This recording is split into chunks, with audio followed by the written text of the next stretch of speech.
Here we go. So, good morning or good afternoon. Sorry, Sara Cheeney. How are you? I'm very well, thanks. Enjoying the heat. It's been a bit of a heat wave at the weekend. I've been enjoying a bit of time outside in the garden. I tried to find a flattering light as you're obviously a skin clinic, and I've burnt a little bit, so I've not really worked, has it? Never mind. You'll tell me off later, I'm sure. Make sure Um, you wear your SPF. That's what I'll and be saying. I will. I promise. I promise. So, for those who don't know you, Sara, then can you tell us a little bit about yourself? Yeah, so I'm Sara Cheeney. I'm an aesthetic nurse prescriber from North Wales. My clinic is in Rossett, called Pure Perfection Clinic. It's now been established for just over 12 years.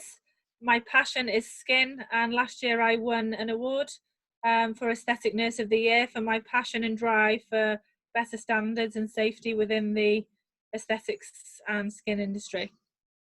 So, very good. So, how are you?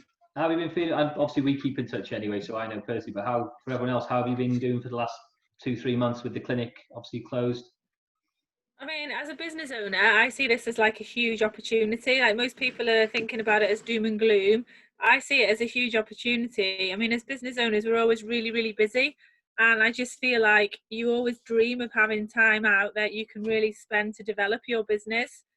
So when I was talking to my business coach about it, she said, "This is like your dream come true." And I was like, I sit there and make sure everything, a strategy is in place so that when I go back to clinic, we're going to be absolutely rocking on down and everything's going to be super, super organized. You know, like that to do pile that everyone's got and they're like, always put it on the back burner because we've never got time. But yeah, I think it's a massive opportunity for this. It is a huge opportunity to sit and take heed and refocus and ready to ignite as soon as we are able to come out of lockdown. So what kind of new things can people look forward to then in the next? So you're probably looking at what middle of July, end of July, possibly opening again. We're hoping that we'll be able to open maybe the middle of July. Yeah, I'm hoping that it's going to be maybe the 6th, but we're just waiting for government guidelines to ensure that that is going to be a safe option. So for us, we'll be launching a new treatment for thinning hair and hair loss called Keravive, which has been something we wanted to do before lockdown, but obviously it's taken a back burner for a few months. So that'll be introduced later on in the autumn now. And, you know, just so we wanted to make sure our experience for patients coming through the clinic is as best it can be. And we know that we always strive for perfection, but this has given us opportunity lockdown to sit and evaluate every single transaction a patient makes with us, whether it be through phone call, through email, and when they first come through that door, because it's often quite a daunting thing going to somewhere new for the first time. So we want to make our clinic a home from home for patients to come, because we live in a busy world and people like to feel like they can come and have a relax and build confidence, ready to walk out the door again. So yeah, we just can't wait to embrace you all in clinic and treat you and make you feel amazing. But you've been doing quite a lot. Obviously, we've done some work together last month with the stuff you've been doing behind the scenes, online, free tutorials, consultations, which have been really well received, haven't they? Yeah, so we've been doing online consultations free of charge, which is something that for consult we normally charge for all our expertise. But I thought giving something away in lockdown is something nice to be able to do. So we've actually been inundated with new customers as well as our existing patients in the clinic that we're reviewing every day, and doing loads of consultations and reviews, and then a huge postal and packaging service. I mean, we're doing about 10 parcels a day, so that's patients can ensure that their skin is amazing through lockdown.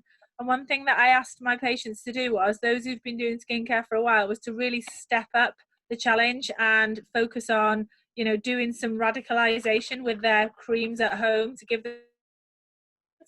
And we've had a really good uptake with that. We've created a group on Facebook for clinic fans called Pure Perfection Club, and everyone's been sharing their experiences with us in there, which is really nice, because I think it's nice to hear from another patient's point of view as opposed to hearing it from my point of view as the clinic owners. Yeah. How many is in the team now? Is it 4 or 5 more than that? Is it? There's 7 of us in the team Seven. altogether. So when you go back, is it going to be? Can you social distance that kind of thing? Obviously, health and safety anyway is paramount for you before this Yeah, happened. It's just a step up for us from what we're already doing. So we're going to have to make sure that we separate appointments so that we have a little bit of clean down time, more than we did before, because we have to do a lot more stringent cleaning of the room instead of just wiping through down like we used to. We've now got to really scrub everywhere down and ensure that, you know, there's no traces of COVID or anything like that. We're going to have to mask and gowned up there as well. So we've got all our supplies ready and waiting to go. We're just in the process of putting some new signs up at the clinic and having a deep clean of the clinic so that we can put our patients' mind at rest when they come through the door. Oh, brilliant. What about you personally? I know you've got the 2 children and Chris is there as well. You've been doing a lot of, well, you do a lot around, I see it on Facebook and social media stuff you're doing with the family. Yeah, they've been doing quite a few videos as well for the firm, haven't they? They've been quite good. Yeah, I try and get them to do videos from time to time, but you know, it's hard to keep them engaged. It's really hard for anybody out there that's homeschooling and trying to run a business. Sometimes you feel like tearing your hair out. Like today's been one of those days where, well, schoolwork's gone out the window and who cares, eh? You just gotta get on with it. PE for the afternoon. I've also been learning to do some baking while I've been in lockdown. So I've made some bread this morning. It turned out really well. Did it? Yeah, it did. It did, honestly. It was white bread today and that was fab. But last week I was trying to be too ambitious and I tried to make some rye bread and that was a disaster. Oh well. We're learning new skills in lockdown, aren't we? What I thought was really interesting though, you know, people post these amazing perfection pictures all over the internet, don't they? And, you know, I was thinking about that when I was doing my rye loaf and just about to take a photo of the kids with their perfectly baked rye bread. And then I cut into the rye bread and it was rock solid on the outside and absolutely not cooked well in the inside. And when I put the knife through it, the whole thing crumbled into pieces. And I just thought, life isn't perfect for anybody, is it? And you've just got to keep smiling and do the best you can and take a positive out of everything that you do. Especially right now, yeah. Everything's perfect on social media, isn't it? You know that. I know. What about the one thing I touch upon these is any support you've had from Welsh government, UK government, or maybe kind of the bodies that support your sector? Have you had much support?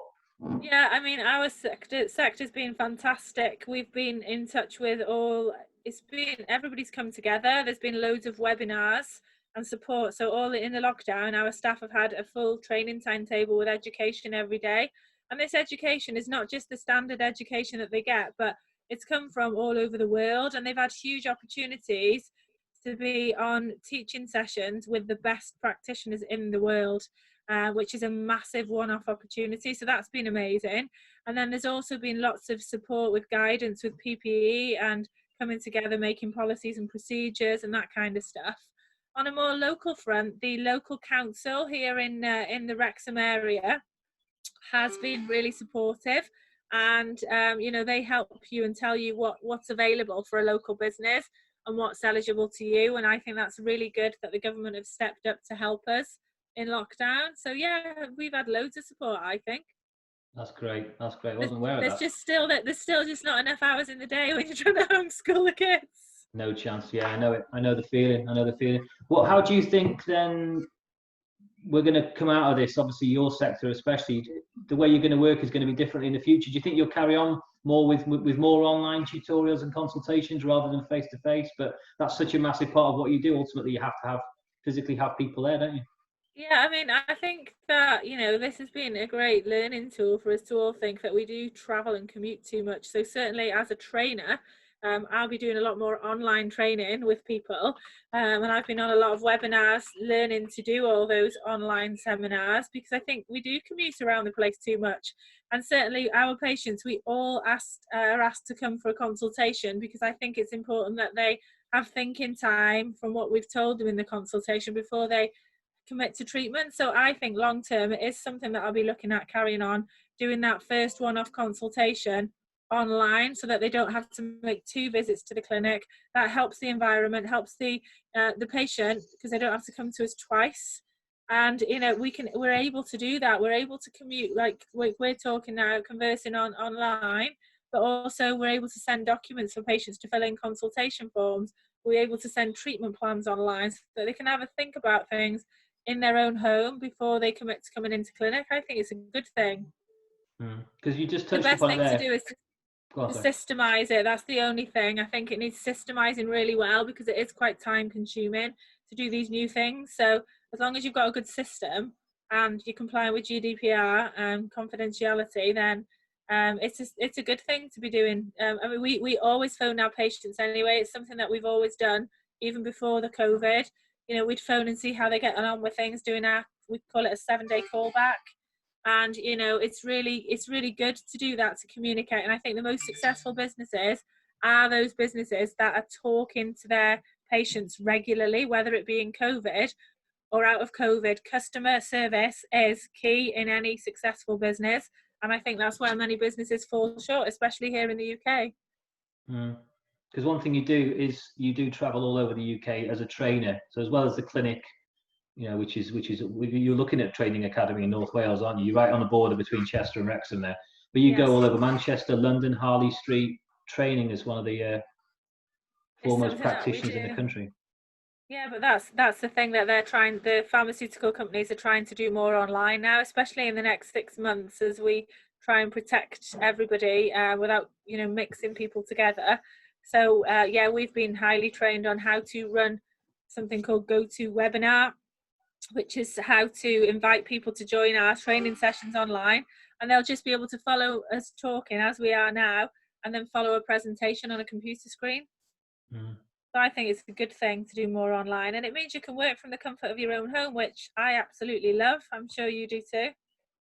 Yeah, I kind of different really, because I'm used to working from home, so it's logistically and in terms of, you know, the way I approach what I do, it's quite similar to what it was before coronavirus. But yeah, it does get difficult. It's not. I used to go out to a lot of coffee shops and have meetings with people like yourself. I'd come and see you in Rossett, or we'd have me.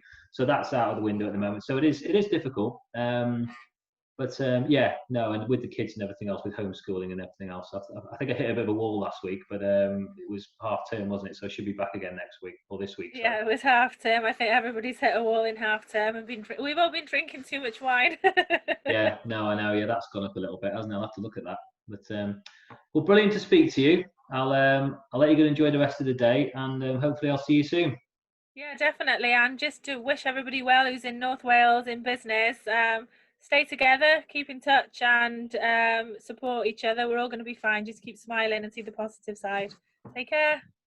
You too. Thanks, Sara. See ya. Bye.